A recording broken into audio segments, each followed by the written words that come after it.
Jocelyn Quivrin est décédé il y a 14 ans jour pour jour, dans un tragique accident de voiture.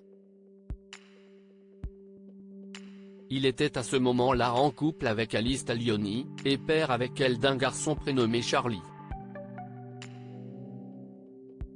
Il y a 14 ans jour pour jour, Jocelyn Quivrin perdait la vie dans un accident de la route, à l'âge de 30 ans seulement.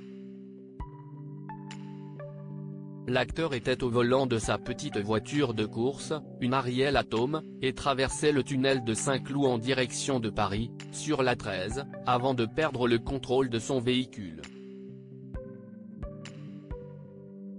Une partie de celui-ci a été percutée de plein fouet par le mur gauche du tunnel, avant que l'engin ne soit finalement coupé en deux. La partie dans laquelle se trouvait Jocelyn Quivrin s'est retrouvée à plusieurs centaines de mètres de l'autre moitié de la voiture, et s'est ensuite embrasée. Un accident spectaculaire, fatal pour l'acteur. Il a laissé alors derrière lui ses proches, à commencer par l'actrice Alice Taglioni, la mère de son fils Charlie, âgé de seulement 8 mois au moment du drame. La jolie blonde, qui est aujourd'hui en couple avec Laurent Delahousse, avec qui elle a 2 enfants, Swan et Lino, s'est d'ailleurs tout récemment exprimé pour elle sur ce moment marquant de sa vie. Aujourd'hui, les circonstances de la mort de Jocelyn Quivrin sont encore inconnues. D'après Le Parisien, la vitesse a pu être un facteur puisque l'Ariel Atom conduite par Jocelyn Quivrin avait assez de chevaux pour monter jusqu'à 240 km/h.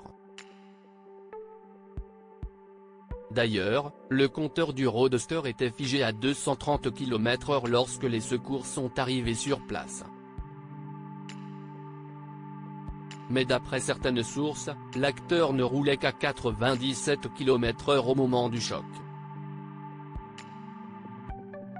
Il n'est donc pas possible d'affirmer que c'est la vitesse du véhicule qui a causé sa mort. La thèse la plus probable, c'est que l'accident aurait été provoqué par une perte d'adhérence à cause de la pluie, présente ce soir-là. Mais là aussi, rien ne permet de le prouver.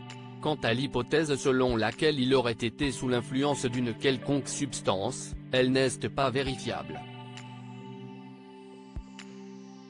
L'état du corps ne permet pas, a priori, d'effectuer des prélèvements complémentaires pour vérifier une présence d'alcool ou de stupéfiants, avait expliqué un policier travaillant sur le dossier au Huffington Post.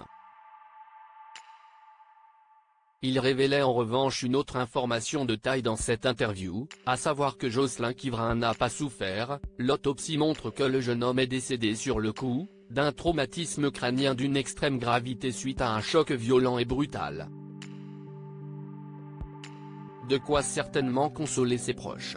Pour rappel, Jocelyn Quivrin avait entamé sa carrière d'acteur au début des années 1990, avant de rapidement côtoyer des personnalités importantes du cinéma français, comme Nathalie Baye dans L'Enfant des Lumières, ou Jean Reno dans L'Empire des Loups.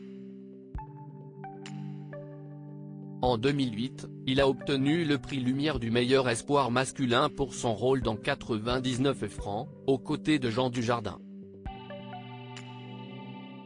Une belle carrière, puis ce destin tragique.